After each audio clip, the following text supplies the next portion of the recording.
Good morning. Morning. That was an interesting introduction by Reverend Bob. We know for 40 years, as you heard, When I first came to Berkeley, we had this summer program for high school kids. And we wake up early and we chant Shoshinge in the morning with the Vasa. All high school kids would never sat on the floor, knelt in the sesa, and we did it for, every year we did it for 2 weeks. And I was there at the same time, and now I have to sit with them and chant Shoshinge. And I have no any musical training. Shoshinge is very beautiful when you know exactly how to say it, recite it. And Reverend Bob is the first one to sit down on the hondo on the floor and taught me how to recite. And then especially taught me the Vasan, first Vasan and the second Vasan and all that. So that was a long time ago, and then we have been friends for so long, and always together, and always like a brother to me. He was my brother because he has met my teacher when he was in Washington, D.C., I think he's 60-something. He came to Berkeley, and Reverend Bob happened to be there in my teacher's class in the summer session. And anyway, so I knew Reverend Bob and Reverend Patty are retiring soon. And for the first time, after 40 years in BCA, going to all the different temples, this is the first time I ask Reverend Patty and Reverend Bob, set up a date for me to come to your temple. Normally I come when they invite me, right? Every Bodhi Day or Buddha Day or Parinirvana Day or something special, or something special, and then I always come when this church is completely full, not like 30, 40 people like this. So, but I told her, okay, set up a date for me. I'll come before you retire. So this is the date that I got, and I'm so glad. Thank you very much for letting me come to your church and officially say goodbye to you in this way. And that is very special because Patty is also like my sister. I don't know how it happened, but Reverend Bob tell me that, Bhante, you like me, but you love my wife. That is true. Anyway, so I'm so glad to be here today. I was thinking of something simple to talk about. Buddha's teaching is the most important thing that anybody can get connected to. So all of us are. Now we can hear it. When you see the golden chain, I think, huh? Hard is to be born as a human being and all that. So all of us are so lucky, and few people in the United States, like very small percentage, is so lucky to be connected to the teachings of the Buddha. Because Buddha's teaching is all about how our life works. And we all have a life, and we should know how it works. If you have a car, you should know how the steering wheel works. You should know how the brake works, how the how the accelerator works. So, but more than that, then you have to learn how important it is to change the oil, how important it is to check the water, and all these things you know. But if it's a complicated thing like a computer, you have to learn more. But human life is the most complicated thing in the whole universe. So therefore, when you have a complicated machine, right next to the machine we keep the manual, right? And anytime when we have a question, we go to the manual and open the page and we read and we get it going. And anytime there's a trouble, then we go back to the troubleshooting area and read it, and then we fix the trouble. The manual has to be right next to the complicated machine. Now this machine that you and I have are the most complicated in the whole universe. So that means 24 hours we have to keep the manual next to us. What the Buddha did was, 2,600 years ago, those days they don't write it. They recite it, they teach it in a way that you can remember. So he wrote the manual. And first he wrote first chapter, 15 minutes. 15 minutes for the first chapter, introduction.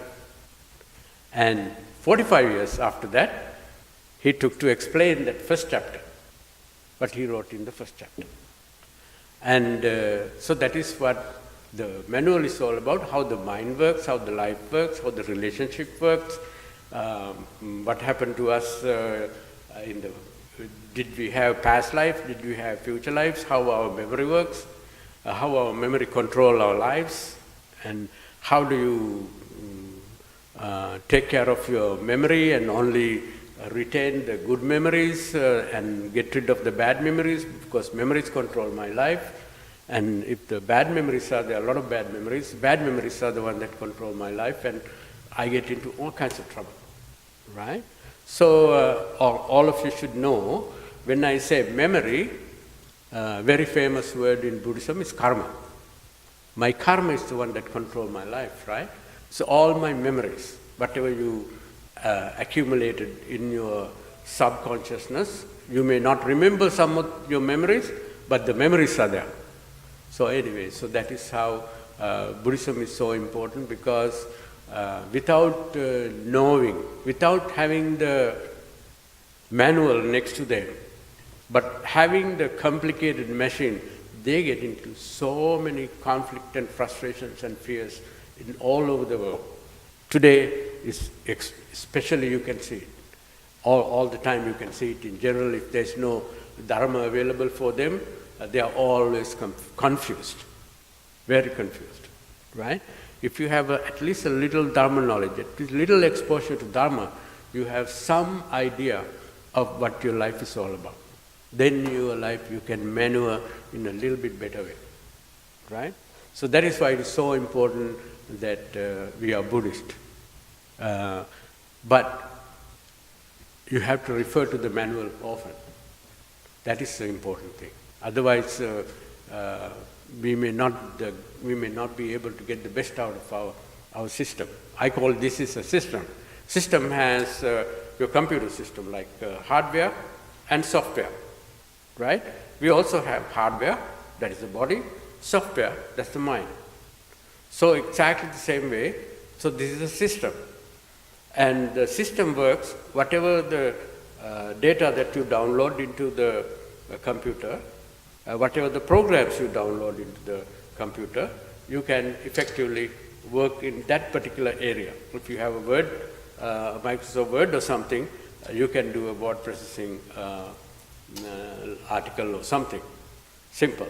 And when we train ministers, like Reverend Calvin and who else, Grace and all these people, and not Reverend, he's Reverend now. Just became Reverend. Did you know that? Dr. Calvin became Reverend Calvin last week. Yeah. Thank you very much for coming back and joining the church. Okay, so everything what the Buddha said was based on the theory of cause and effect.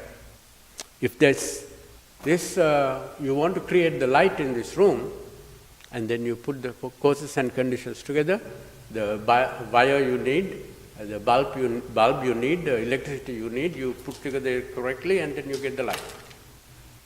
And if you want to turn it off or turn it down, you follow this method, and you can turn it down or turn it off. Everything about life, Buddha used the same technique of cause and effect. And how do you know when the bulb is good, the wire is connected, light is going to be there? How do you know electricity is there? Because you have tested it and you have seen it many times, and you can also test it if you haven't seen it. So you can verify it. The Buddha would never say anything, Buddha would never teach anything that you cannot verify. He might say something like this, and then he give the method of verifying it.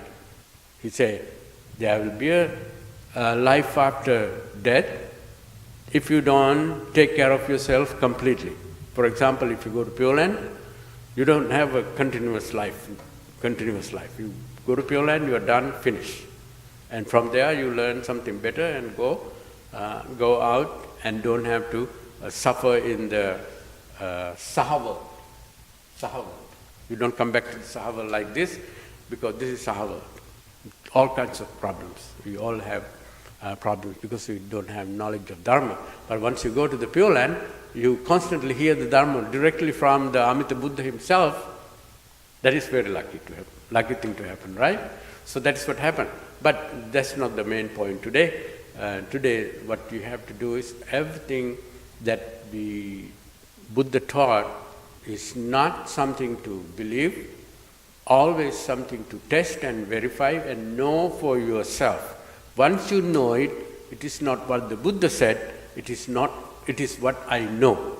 Not what the Buddha said, not what is in the Buddhist book, right? Not what is in the sutra, but I know this for sure. So something like that. Okay? So every little thing about life, Buddha has discussed. 45 years. He taught 45 years. If you are too fat, then Buddha has given an answer. How do you reduce your weight? Simple things like that. No?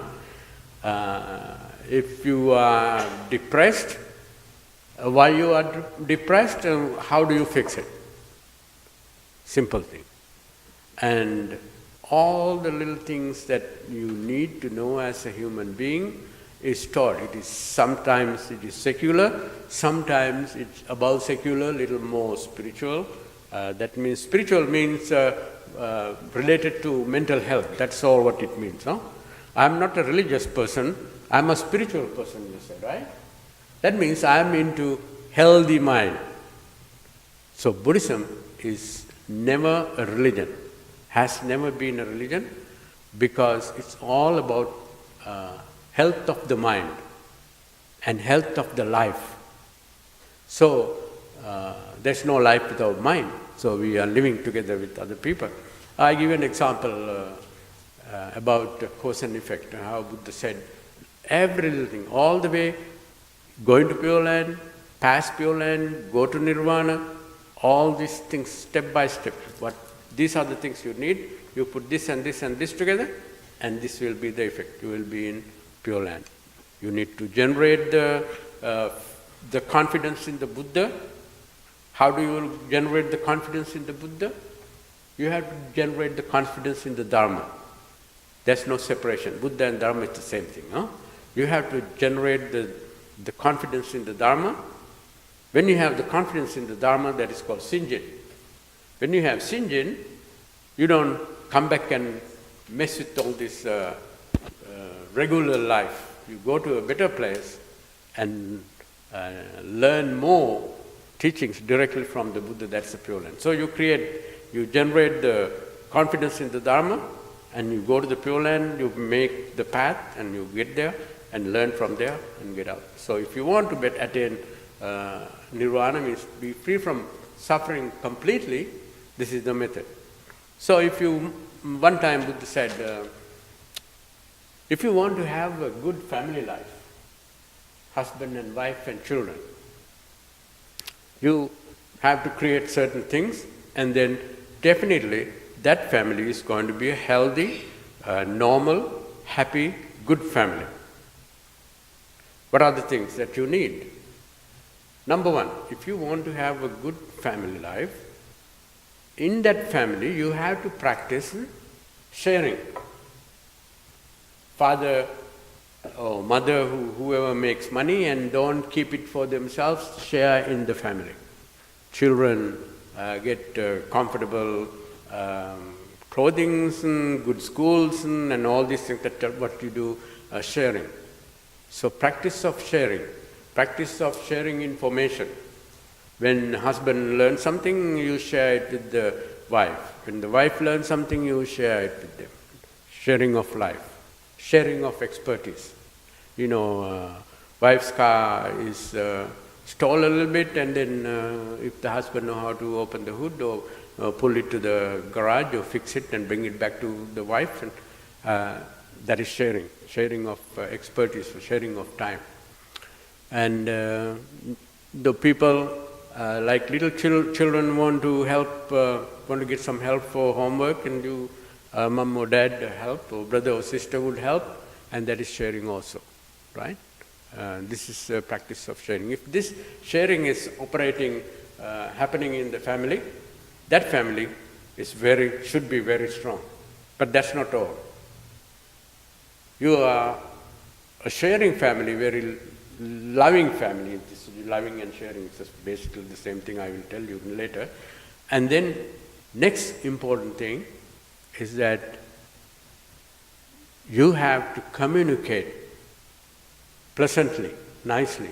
It's called pleasant communication. Sharing and pleasant communication is very important in the family.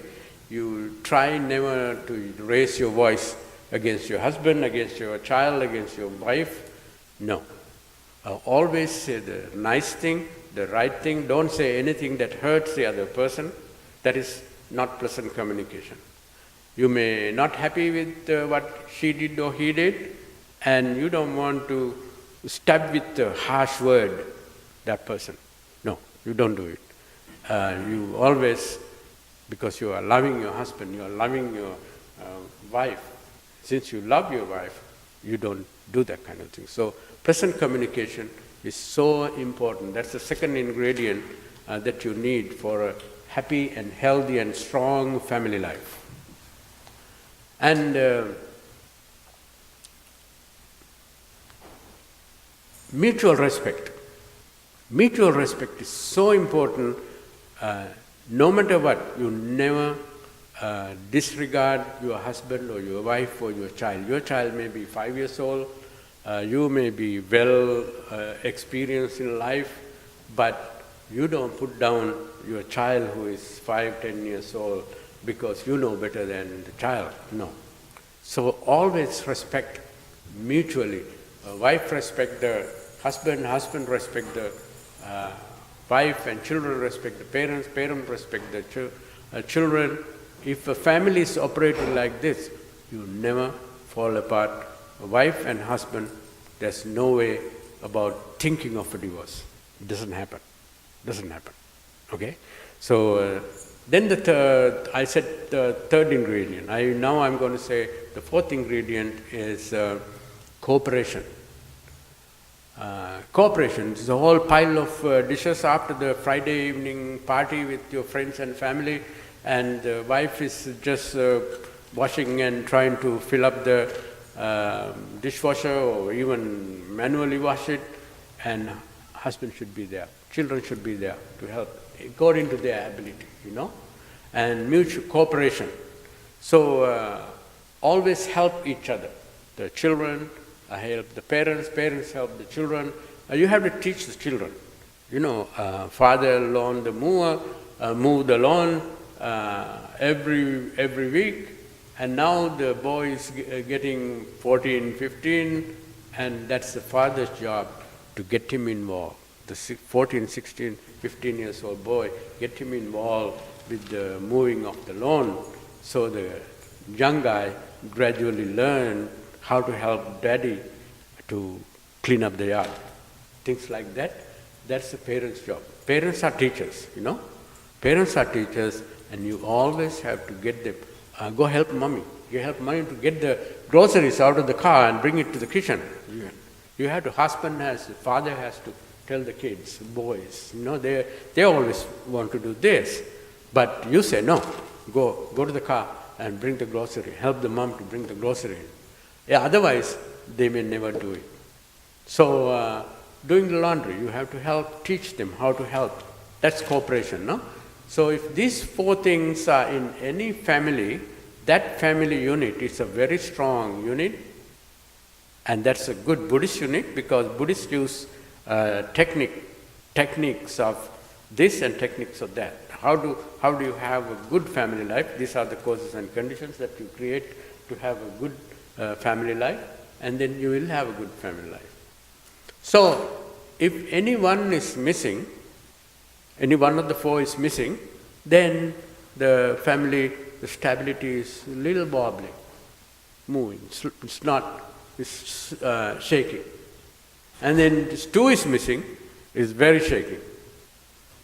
Most of the time in the Western culture that we see, the children go a different way by 14, 15, even earlier, and mother go in a different direction, father go in a different direction, they come home and they don't talk to each other, and after a while they get a divorce, and then kids are in some place and the parents are in some place, and that happens, and that creates so much problems in our society, because not knowing the simple facts that how to keep the family unit together. Those are called glue that bonds different people into one unit.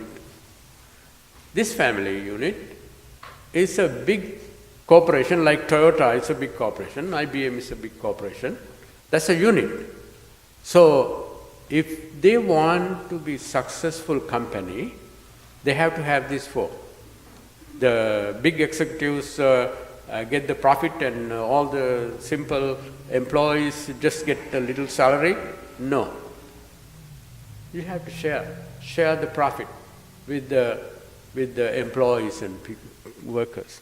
Toyota is very good at that, and they found it one time why Toyota is so successful. They found the practice of sharing is there. They also found the practice of communication is there. They meet together and they discuss nicely together, engineers and mechanics and executives, and they get together and they talk to each other nicely, and and mutual respect is very important. And in Toyota, even the boss will come and go to the factory and bow to the worker. So that is mutual respect. They at least show it in physically, right? So that's mutual respect. And one day, one company was very successful. I don't know which one. This is one of the biggest book that they wrote here in the bestseller. I don't remember, Peter Drucker and those people. And then they found out these workers go to work and discuss, oh, I wish I have some refrigerator to put my sandwich. After come in the morning, you have to put the sandwich in some place, so by the lunch it is still fresh. And somehow the message goes to the big company leaders or whatever, executives, and then a few weeks later, the whole area is full of little refrigerators. And that is cooperation. See, you know what they want and you provide it. That's right. And then I have a friend living in Toronto. I used to start, my teacher started the first temple in Toronto, Theravada temple in Canada, first temple in Canada. So I was the first person who is in charge from the day that was started. So I ran the temple for a few years, and I invited some of my brother monks and asked them to take care of it. Now I don't go there too much. But this one man who is a member of our temple used to work for Toyota, and every day, before he goes to work, he goes to Busudang. We always have a Busudang in Sri Lankan temple. Houses also have a little Buddha in there. And he goes to the Buddha and he do his recitations, whatever, and what he wishes. May my company, Toyota, be so flourish, be so well developed in Toyota, well established. First thing in the morning, and before he goes to work. Why? Because that is the bonding that he is receiving from the company. But sometimes people who work here, they hate the company. When they started, first thing, get out of the bed, and now you have to go to work. They start the companies. How can we be successful? No. So this church is a very strong family unit, And Reverend Bob and Reverend Patty, you can watch.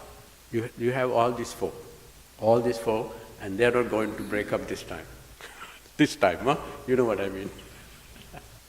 So if you know, you have to check, because always you have to check your blood pressure, check your cholesterol, check your blood sugar to maintain health.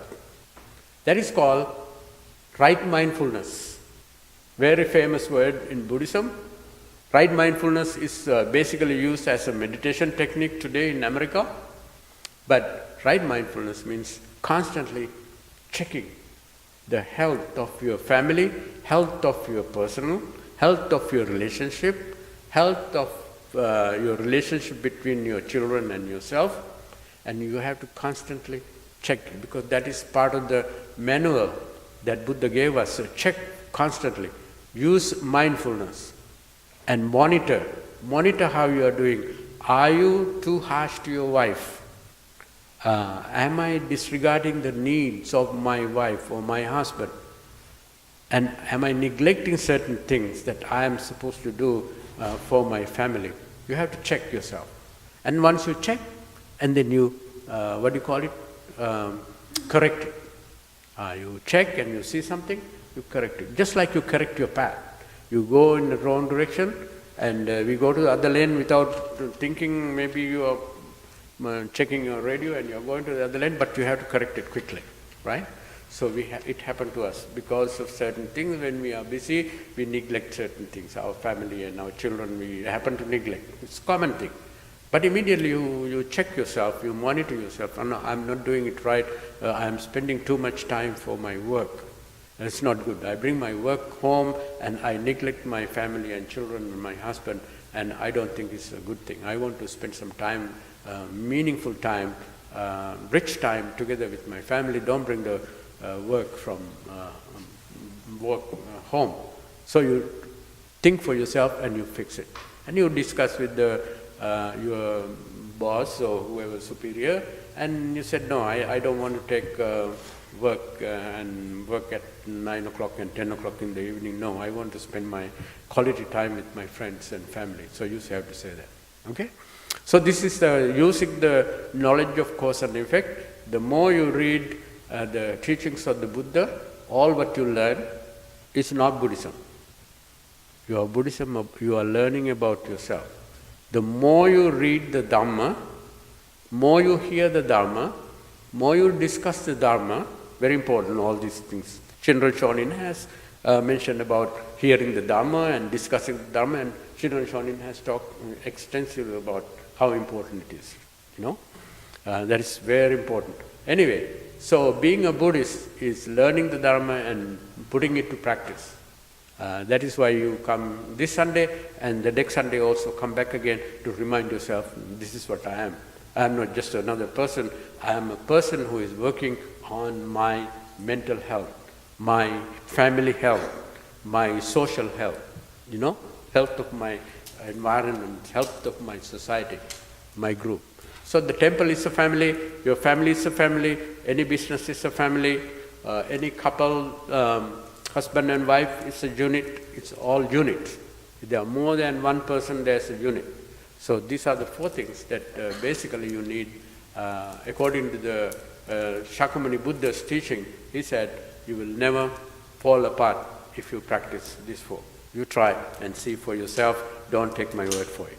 All right, thank you very much. And Reverend Bob and Reverend Patty, I'm so glad you asked me to come here. And normally when you come to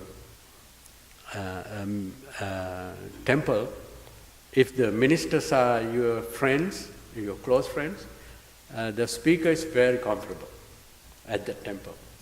I go to a lot of temples, and if they are ministers who grew up with me in Berkeley, IBS, and then I feel like it's my temple and I can say anything I want, I can behave anything. If I want to talk more than 20 minutes, I can talk.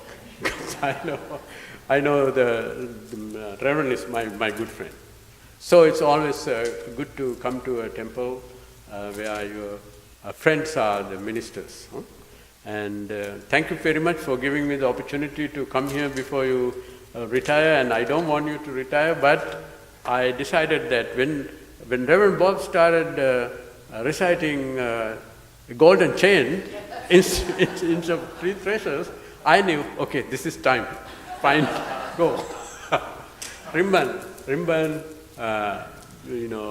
Bob, Reverend Bob, and Patty, as we all know, we all love you. I think we all love them, and I'm so glad all of you are here. I want to recite a short blessing for them to have a wonderful retirement whenever they are leaving the temple, and have a nice relationship with all the members and the temple, even after they leave the temple.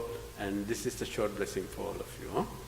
And for all of you to be healthy and happy and joyful and harmonious and strong family lives also. Namo tassa bhagavatu arahatu samma sambuddhassa bhavatu sabba mangalang rakhantu sabba devata sabba buddhanubhavena sada sothi bhavantu te bhavatu sabba mangalang rakhantu sabba devata sabba dhammanubhavena sada sothi bhavantu te bhavatu sabba mangalang rakhantu sabba devata sabba sanghanubhavena sada sothi bhavantu te. May you be happy and well. Thank you very much. What I said was, may all the good things come to you. Bhavatu sabba mangalang. Rakhantu sabba devata. All the angels and good spirits around the space, around us, protect you. Rakhantu sabba devata. By the power of all the Buddhas, including Amita Buddha and all the other many Buddhas in the past. By the power of all the Buddhas, may you always be happy, healthy and joyful. By the power of all the Dharma, may you be happy, healthy and joyful. By the power of the Sangha. Sangha means enlightened beings, Nowadays we use the word Sangha as Sacramento Sangha, Berkeley Sangha, but Sangha original word meaning was all saints who became enlightened just like us at one time, followed the teachings of the Buddha and put it into practice, and they became enlightened, and then they became Sangha. So, by the power of all the Sanghas, millions of them, may you always be happy, healthy and joyful, and have a wonderful life. Thank you very much. Wish you good health and good luck. Thank you. Thank you, Patty. Thank you, Reverend.